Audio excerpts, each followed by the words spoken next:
Le dernier quart d'heure de Smart Bourse, chaque soir, c'est le quart d'heure thématique. Ce soir, le thème reste celui de l'énergie, mais on va essayer de regarder un petit peu à travers la crise ukrainienne, la guerre en Ukraine et son impact immédiat sur les prix de l'énergie pour regarder un petit peu les énergies d'avenir et notamment le biométhane, qui est le thème ce soir, qui va être développé par Xavier Rognard, à mes côtés en plateau, analyste chez Bryan Garnier. Bonsoir Xavier. Bonsoir. Merci beaucoup d'être là. Ravi de vous retrouver. Oui, effectivement, on réfléchit. Alors, dans l'immédiat, compliqué de se désensibiliser totalement du gaz russe, on l'a bien compris, mais à l'avenir, effectivement, on ne veut plus dépendre du gaz russe. L'Europe ne voudra plus dépendre du gaz russe. Et à ce titre-là, vous dites, il y a quelque chose derrière le biométhane qui est quand même très intéressant à creuser. C'est déjà un secteur où il y a des investissements. Il y en aura peut-être encore plus demain à l'avenir. Qu'est-ce qu'on peut dire ? Qu'est-ce qu'il faut savoir du biométhane ? Comment ça fonctionne ? Et qu'est-ce qu'on peut dire après, effectivement, de l'avenir et du poids que le biométhane pourrait représenter dans le mix énergétique demain en Europe ? Oui, très bien. Alors, déjà, le biométhane, c'est en fait exactement la même molécule que le gaz naturel. Donc, c'est méthane, biométhane, c'est pareil, c'est du CH4. Donc, on peut l'utiliser déjà tout de suite. L'infrastructure est prête. On peut réutiliser l'infrastructure gazière existante. Simplement, c'est du gaz qui est renouvelable, qui n'est pas issu de ressources fossiles. Alors, pour obtenir du biométhane, il y a plusieurs solutions. Il y a ce qu'on connaît déjà, qui est à petite échelle, mais déjà bien connu, qui est en fait ce qu'on appelle la digestion anaérobique. C'est-à-dire, par exemple, avec des déchets agricoles, on va avoir des bactéries qui vont digérer en fait ces déchets et produire ce qu'on appelle un biogaz. Donc le biogaz, c'est un mix de dioxyde de carbone et de méthane. Et ensuite, on va séparer ces gaz pour ne conserver que le biométhane et l'injecter dans le réseau de gaz. Donc ça, c'est une solution. Aujourd'hui, comme je disais, c'est relativement faible. Mais il y a d'autres manières de produire ce biométhane. On va pouvoir le produire, par exemple, à partir du gaz de décharge. Aujourd'hui, quand on a, par exemple, le fond de votre pot de yaourt qui termine dans une décharge, tout ça, pareil, se décompose par action des bactéries, etc. Et on peut récupérer ce biogaz et en faire quelque chose d'utilisable, du biométhane qu'on va injecter dans le réseau. On peut aussi en faire à partir, par exemple, des boues des stations d'épuration. Aujourd'hui, le biométhane dans la consommation de gaz, c'est vraiment l'épaisseur du trait. C'est même pas 0,5% de la consommation de gaz. Mais demain, les ambitions sont très fortes. On parle à horizon de 2030 de 10-15% de biométhane dans le réseau de gaz. Donc ça commence à être un petit peu significatif. Ouais. Donc ça, c'est intéressant. Ouais. Et il y a un modèle économique, vous l'avez dit, le premier point clé, c'est qu'il n'y a pas besoin de nouvelles infrastructures. Contrairement à d'autres types d'énergie, on pense à l'électrique, où il y a toute la question de l'infrastructure à déployer. Là, vous dites, les infrastructures existantes permettent d'utiliser immédiatement ce biométhane. Oui, et exactement, on peut injecter tout de suite. Alors, on a beaucoup parlé, toujours dans le sujet gaz renouvelable, typiquement de l'hydrogène vert, etc. L'hydrogène vert, c'est aussi un gaz renouvelable, mais l'infrastructure n'est pas vraiment prête. Il faut adapter un petit peu le réseau pour injecter 100% d'hydrogène dans les tuyaux. Ça, on n'a pas ce sujet avec le biométhane.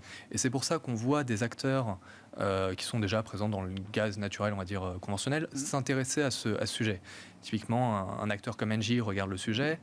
On a vu plus récemment un partenariat avec Total et Veolia, justement pour développer le biométhane issu du gaz de décharge et des boues des stations d'épuration. On a vu également un Air Liquide se positionner sur le sujet, un Waga Energy, vraiment spécialisé, vraiment pour le coup. Boîte française, je le précise, parce qu'elle n'est pas encore très connue de tous. Pas très connue parce que, alors déjà, la société est jeune, l'introduction en bourse est récente, à peine, même pas 6 mois, donc c'est récent, mais tout ça, c'est en train de monter en puissance. On voit beaucoup d'acteurs se positionner sur le sujet. Typiquement, sur l'introduction en bourse de Waga, on a vu trader de commodities, Vitol en l'occurrence, prendre une petite participation dans Waga Energy, justement parce que tous ces acteurs ont énormément d'appétit pour le biométhane. Aujourd'hui, vous produisez 1 mètre cube de biométhane, vous êtes sûr de trouver preneur. Ouais. Ça, il n'y a pas de sujet. Donc, tout le monde a vraiment envie de se positionner sur le sujet. La dimension renouvelable est un critère fort pour celui qui veut acheter de la ressource naturelle aujourd'hui. Exactement. Il y avait beaucoup d'appétit pour évidemment tout ce qui était naturel, renouvelable, etc. Et là, avec la crise ukrainienne, cet appétit n'a été que renforcé parce qu'on cherche justement à se désensibiliser des importations de gaz russe. Et l'avantage de ce biométhane, c'est qu'il est produit localement. Il est renouvelable. Donc il y a un vrai intérêt. Et tout ça, on avait une dynamique qui était déjà très forte sur le secteur, des croissances à 2 chiffres. Et tout ça, ça va ne faire qu'en fait amplifier le mouvement qu'on observait déjà. Est-ce qu'on peut passer, alors vous dites c'est quoi, 0,5, moins de 1% du mix aujourd'hui en Europe, est-ce qu'on peut aller très vite à 10-15% ? S'il n'y a pas de frein en termes d'infrastructure et autres, si c'est une question de déploiement d'investissement, est-ce qu'on peut aller vite ? Et quand vous citiez alors, les entreprises qui s'intéressent et qui montent des projets en partenariat sur le biométhane, de quoi on parle concrètement ? Parce que Total, Veolia, Air Liquide, oui, c'est des boîtes où il y a du cash disponible pour ce type d'investissement. Est-ce que c'est des enjeux stratégiques pour elles ? Est-ce que c'est placé au cœur de leur stratégie aujourd'hui ? Oui, c'est des choses qui sont vraiment importantes pour eux. On voit déjà des gros projets qui émergent. Typiquement, Waga est en train de développer avec Veolia un projet alors qui n'est pas très loin d'ici, qui est en Seine-et-Marne, sur ce qui est la plus grande décharge d'Europe, qui est la décharge de la REP. On va traiter près de 3000 mètres cubeurs de gaz de décharge. Donc ça représente à peu près 120 gigawattheures par an. Donc, d'accord. Pas très familier avec les... Oui, bien sûr, mais donner un peu la mesure, effectivement, de ce que ça représente en puissance derrière. À peu près l'équivalent de la consommation de gaz de 20 000 foyers. D'accord. Donc on est quand même sur quelque chose qui est pas complètement anecdotique. Et ça, c'est simplement une décharge. Et des décharges, évidemment, il y en a, partout en France. Donc on peut vraiment faire quelque chose. C'est en train de se développer. Évidemment, il faut du cash. Et c'est pour ça que c'est important aussi de voir des sociétés comme Veolia, comme Engie, comme Total, des traders aussi de commodities comme Vitol, se positionner parce qu'eux ont les moyens effectivement d'injecter ce cash. C'est très intensif en capital. C'est intensif effectivement en capital. Il y a un effort à faire qui est quand même significatif au démarrage. Ouais. Et ça peut être rentable assez vite ? C'est rentable effectivement très vite en fait. Après 2-3 ans, tout de suite vous êtes rentable. Ouais. Typiquement une société comme Waga, alors elle est petite aujourd'hui, mais elle est déjà rentable. Alors elle ne génère pas de cash parce qu'il y a cet effort pour déployer de nouvelles capacités, il y a un effort d'investissement, mais sinon là, il n'y a pas de sujet de rentabilité, parce qu'aujourd'hui on trouve des débouchés assez facilement et à des prix intéressants. Est-ce que c'est un trend global, mondial ? Est-ce que c'est très européen ? Là, on cite des acteurs français, en l'occurrence. Mais est-ce que c'est un sujet beaucoup plus large que la France, voire que l'Europe ?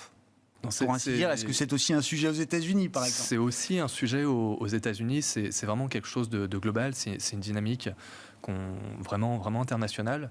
Et d'ailleurs, un acteur comme Waga vient d'aller aux États-Unis avec un projet en partenariat avec Air Liquide. Ouais. Donc là, c'est le début de l'aventure, mais ça va dérouler. C'est vraiment tout le monde est concerné et tout le monde a vraiment à cœur de développer ce sujet. Bon. Et pour revenir sur les manières, alors je comprends les déchets, le gaz de décharge.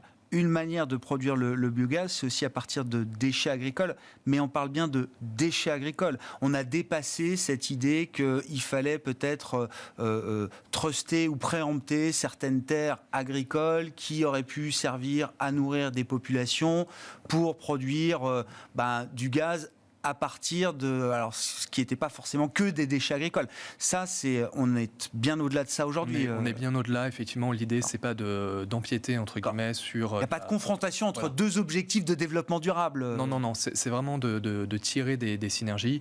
Au contraire, que les deux puissent bénéficier typiquement, sur une exploitation agricole, le résidu de la digestion anaérobique peut servir d'engrais ensuite pour les terres agricoles qui ensuite servent pour l'industrie alimentaire. Et on n'est pas du tout en train d'empiéter sur des terres arables qui sont en confrontation avec l'alimentation. Merci beaucoup Xavier, merci d'être venu nous éclairer sur ce qui est plus qu'une piste, c'est déjà un chemin d'avenir autour du gaz pour se désensibiliser en l'occurrence du gaz russe, mais surtout pour produire de manière plus renouvelable des sources d'énergie demain. Le biométhane a de l'avenir. Xavier Rognard qui était avec nous en plateau, analyste chez Bryan Garnier pour ce quart d'heure thématique de Smart Bourse ce soir. Ainsi se termine cette édition, on se retrouve demain en direct à 12h30 sur Bismart.